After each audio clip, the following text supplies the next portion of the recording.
Hello, this is Saad Khan and Reid Roberts' AP Biology Central Dogma Animation Project. So, what is the central dogma of biology?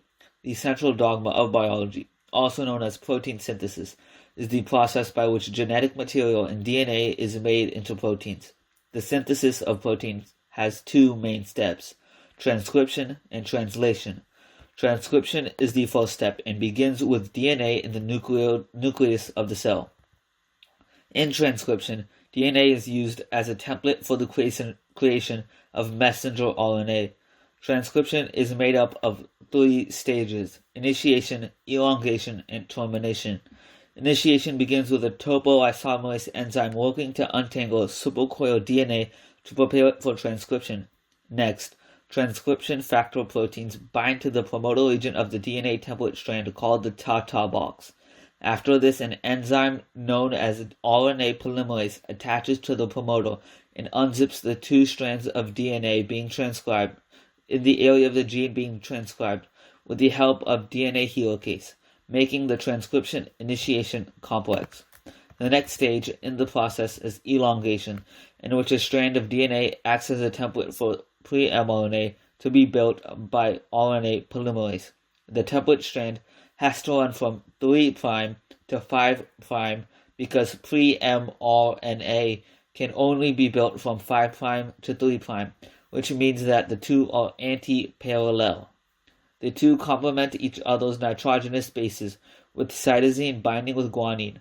However, in RNA, adenine's complement thymine is replaced with uracil. RNA polymerase brings in these complementing nitrogenous bases and moves down the template strand, building the pre-mRNA one base at a time. The final step of transcription is termination. Here, a terminator sequence in the DNA signals to the RNA polymerase to stop transcription, release the primary transcript, and detach from the DNA. The pre-mRNA strand made by transcription must be modified before it can leave the nucleus. Pre-mRNA modifications include the addition of a methyl cap to the 5' end and a poly-A tail to the 3' end of the strand. After these additions, an enzyme called a spliceosome cuts out sections of the primary transcript called introns and attaches the remaining pieces called exons together. After pre-mRNA gets modified, it becomes mature mRNA and it exits the nucleus through a nuclear pore into the cytoplasm. The final step of protein synthesis is translation. The newly transcribed mRNA attaches to a ribosome in the cytoplasm of the cell. Here, the mRNA is read and used to create a polypeptide chain of amino acids with the use of triplets of nucleotides called codons on the mRNA and the complementary anticodons on the tRNA, which bring in specific amino acids. Translation is split into the same three steps as transcription: initiation, elongation, and termination. Ribosomes are made up of proteins and ribosomal RNA, and they have three sites labeled the A, P, and E site.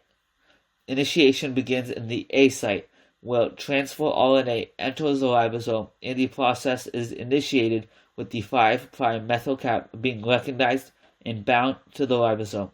Then, a tRNA molecule with the anticodon binds to the mRNA, starting with the start codon in the P site. The P site, the location of elongation, is where tRNA delivers its amino acids, forming peptide bonds with other amino acids to elongate a polypeptide chain. The last site that tRNA goes through is the E site, which is where the tRNA exits the ribosome.